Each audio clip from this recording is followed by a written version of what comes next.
All right, so in the if you've been following along the last video, I went over some of the basics of using the UI, and it went a lot longer than I'd originally intended. So this time I went ahead and typed everything up, and we'll just go over it. So the main goal of this video is to show an example of like using the options with the this ConsoleUI or ConsoleX feature.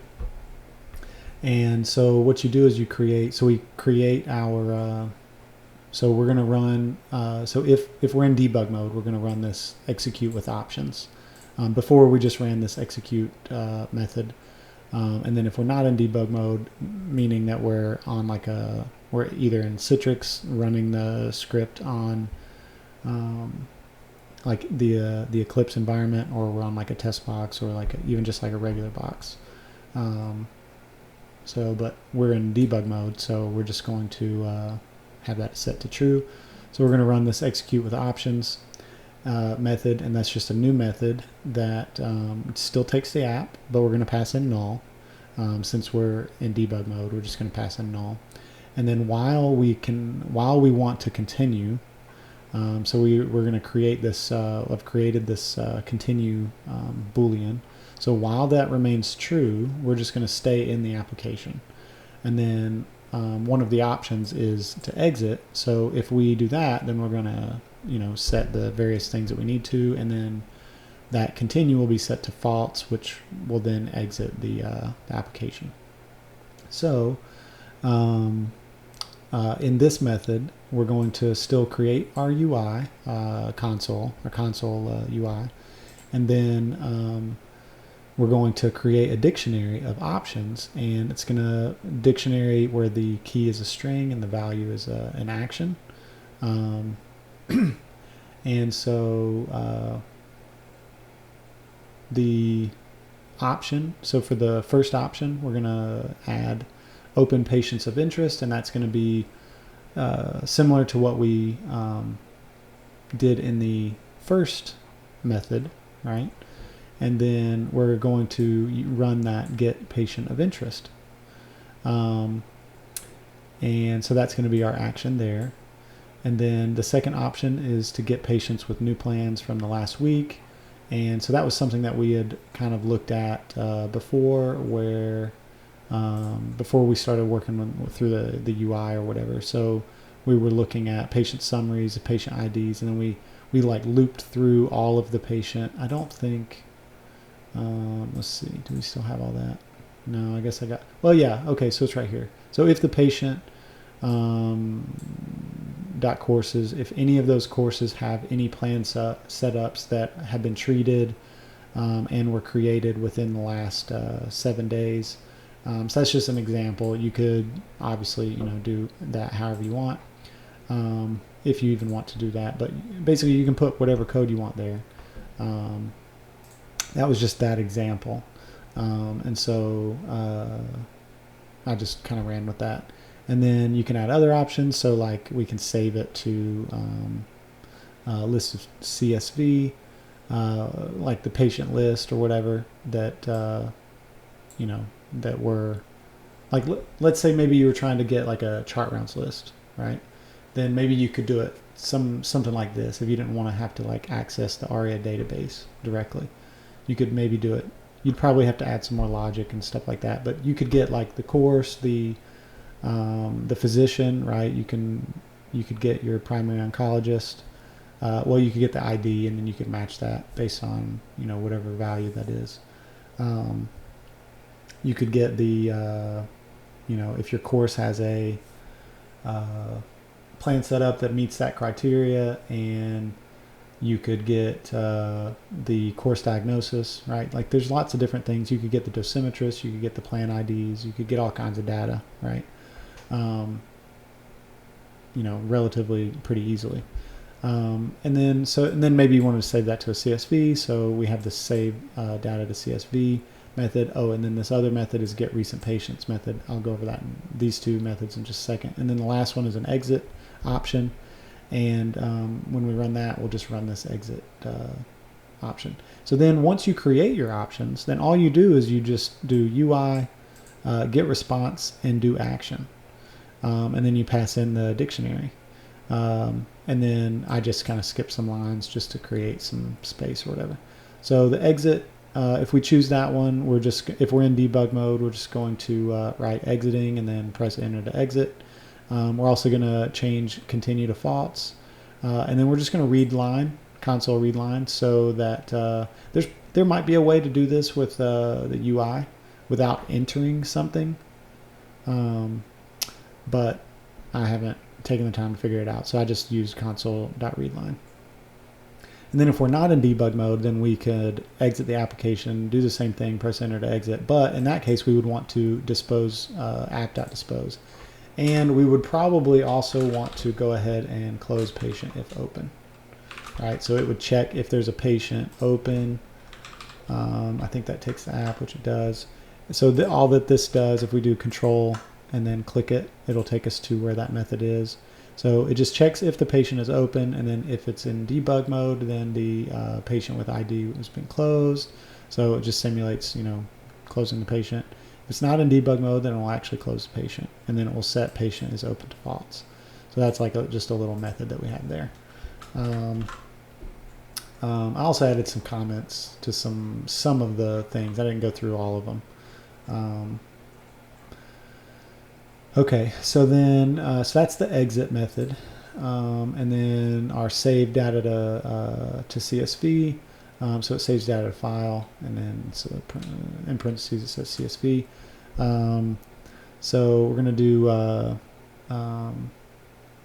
if we're in debug mode, we're just going to write pretending to save data, and then we're actually going to run a progress bar, right? So that's one of the cool things that you have with the UI, UIX or UI console. Or ConsoleX or whatever.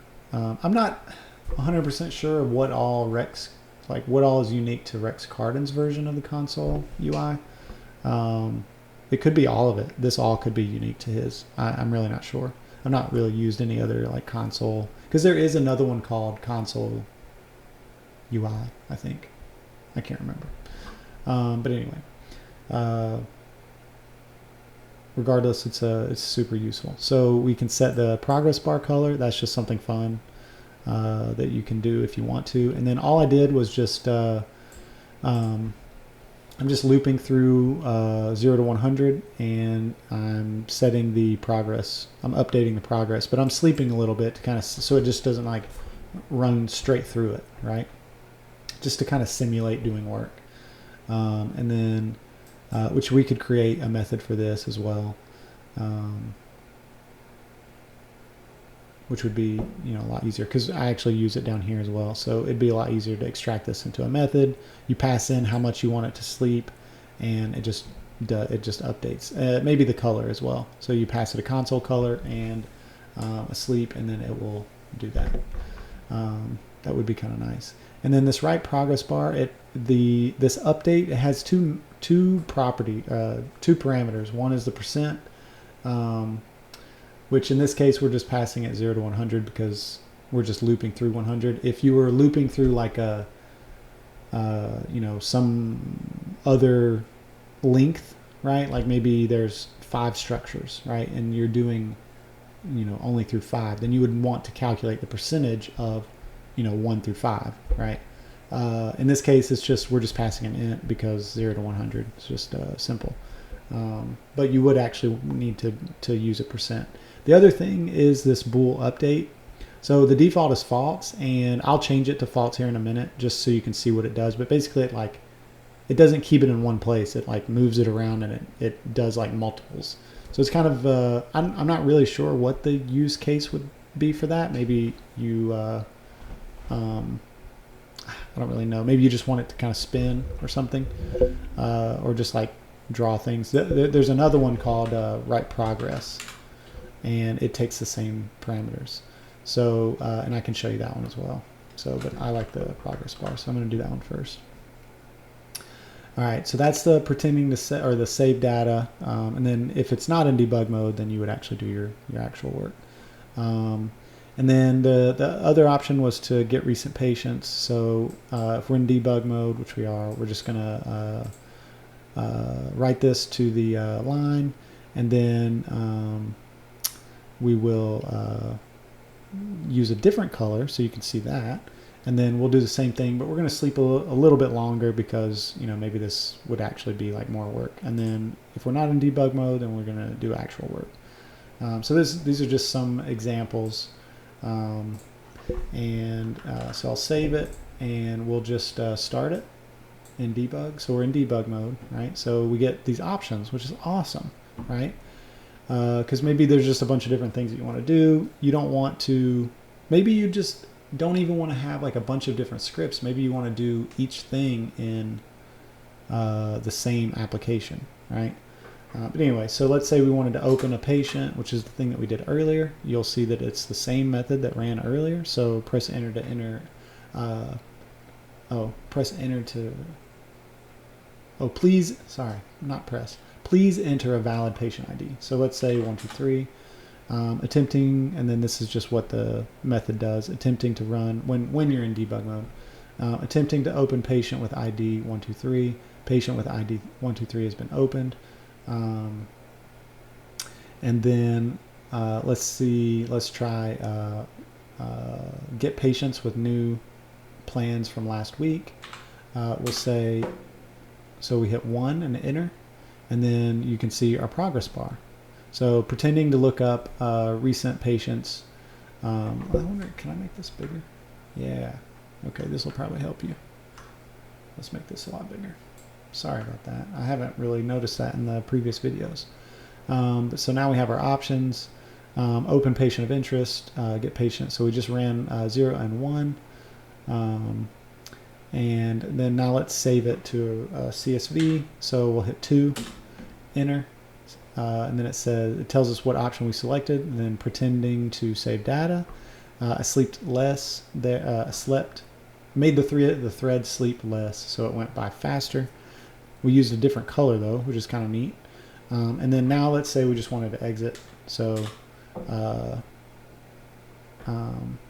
then it just says exiting. Press enter to exit. I feel like we should probably do the same thing because we opened a patient and I don't remember ever closing the patient in the code. So let's set that as well. So in the exit, let's do that here, but also do that here. So let's try it again. So I'll make this bigger again. Hopefully you can see that. So let's just do the first one, and 1, 2, 3. So patient's opened. I'm not sure that we ever actually closed it. So let's try exiting and see what it does. So it's, well, I have a typo. So exiting, press enter to exit. Patient with ID 123 has been closed, or is closed. So let's actually do this first, right? And then we'll say exiting.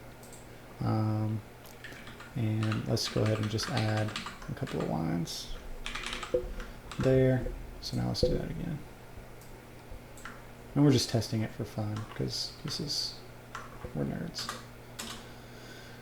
All right, so we open that patient, and then now we want to exit. So, okay, so I actually don't need to enter all of the, so it must automatically add in some space, which is nice. Okay, cool. Try it again. I think there is a way to make this open up center screen. I don't remember what it is. And then exit. So now exit with patient with ID. And then just to test it, let's say, I think you can do, I think there's a shortcut for that. But so let's try to exit without having a patient open. And then it doesn't have to close a patient. So let's fix that typo though, just for fun. Press enter to exit. I wonder if I have that.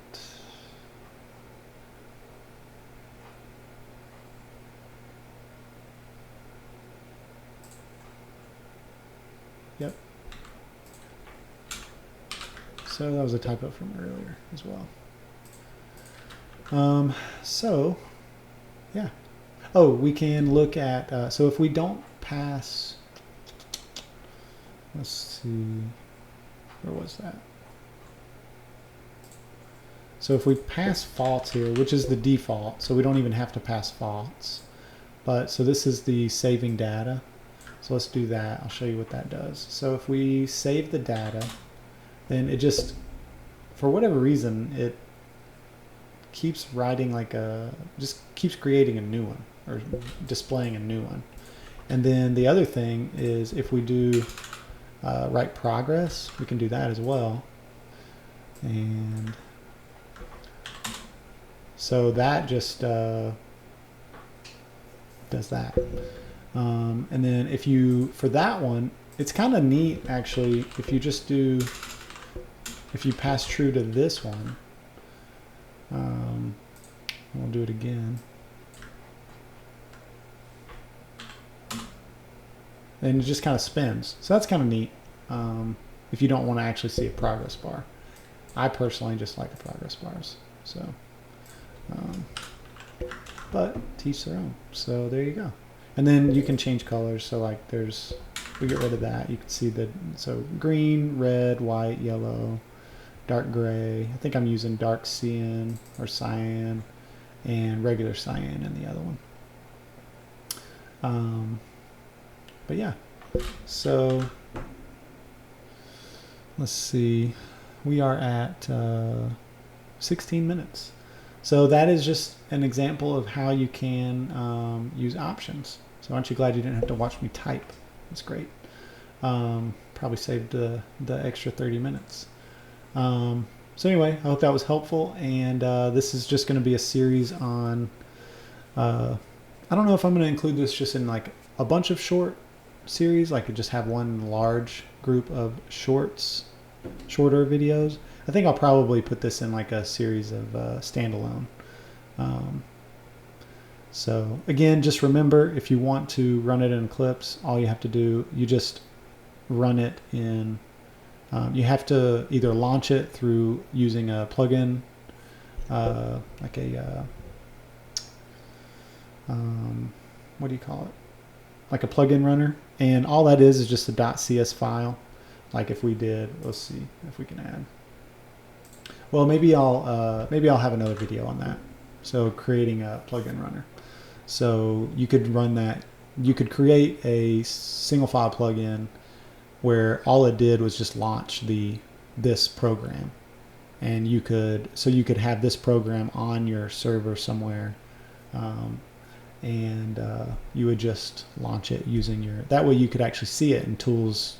You know, in Eclipse you would see it in tools scripts. And then it would show up in that folder, or like in that view or whatever. So I think I'll do that probably in the next video. So with that, I'll see you in the next one.